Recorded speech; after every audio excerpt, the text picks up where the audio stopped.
In this video, I'll show you how to solve the ALEKS problem called linear relationship and the correlation coefficient. This problem is going to give you 4 scatter plots, figures 1 through 4, and it's going to ask you 3 different questions about the 4 different scatter plots. And the questions are going to vary. They're not all going to be exactly these 3 questions, but there'll be something similar to them. So at least one of the questions is going to ask you about the coefficient R. R is a reflection of how linear the data is. So if the data is in a nice straight line, that's very linear data. And if the data is not in any kind of line at all, that is not very linear at all. So this is nice and linear data. This is pretty linear as well. And this is kind of linear data, but it's not great because you can see the points really don't lie on a nice straight line.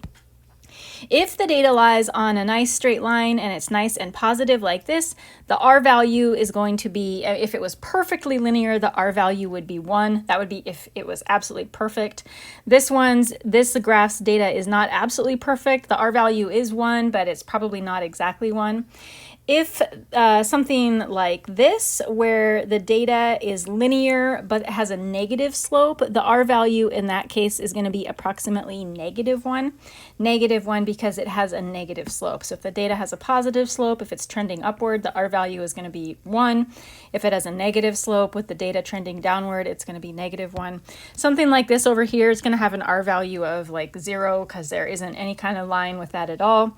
This is also going to have a negative R value because it has a negative slope, but it is not going to be close to 1. So I'm just going to say that this has a negative R value, but I'm not going to try to take a guess about what it is.